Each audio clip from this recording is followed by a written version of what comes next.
வீடிழந்தவோருக்கான மாதாந்த வாடகை உதவி மேலும் 3 மாதங்களுக்கு நீடிப்பு.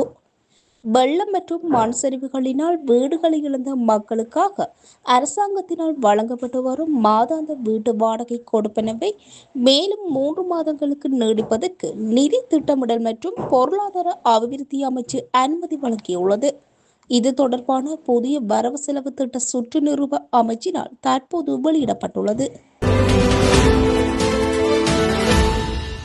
முன்பள்ளி பிள்ளைகளுக்கும் கைகால்களை மூடும் ஆடைகளை அணிவித்து அனுப்பவும்.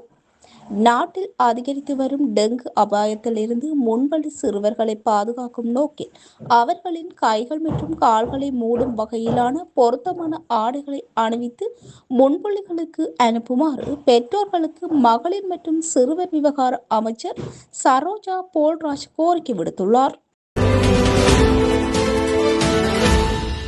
சாரதிகளுக்கு காவல்துறை அவசர எச்சரிக்கை. மோட்டார் போக்குவரத்து திணைக்களத்தின் பெயரில் ஆன்லைனில் அபராதம் செலுத்துமாறு வரும் SMS மற்றும் வாட்ஸ்அப் செய்திகள் போலியானவை என தெரிவிக்கப்பட்டுள்ளது. இந்த செய்திகளில் உள்ள போலி லிங்குகளை கிளிக் செய்யவோ தனிப்பட்ட மற்றும் வங்கி விவரங்களை வழங்கவோ வேண்டாம் என பிரதி போலீஸ் மா அதிபர் WPJ செனதீரா எச்சரித்துள்ளார். ஏமாற்றப்பட்டிருந்தால் உடனடியாக காவல் நிலையத்தில் முறையிடுங்கள். உலக சந்தையில் கச்சா எண்ணெய் விலை 9% மேல் அதிரடி உயர்வு.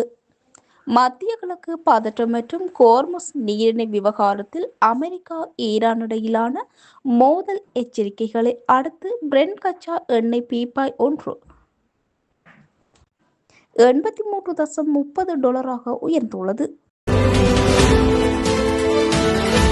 அமீரக கப்பல்கள் மீது ஈரான் பயங்கர ஏவுகணை தாக்குதல். கோர்முஸ் நீரிணையில் 2 எண்ணெய் கப்பல்கள் மீது ஈரான் நடத்திய தாக்குதலுக்கு கடுமையான பதிலடி கொடுக்க தயாராக இருப்பதாக ஐக்கிய அரபு அமீரகம் அறிவித்துள்ளது. இதனால் இந்திய ஊழியர் பலி. அமீரகம் அவசர எச்சரிக்கை விடுத்துள்ளது. இத்துடன் மதிய நேர செய்திகள் முடிவடைகின்றன. மீண்டும் இரவு நேர செய்திகள் சந்திக்கலாம். நன்றி.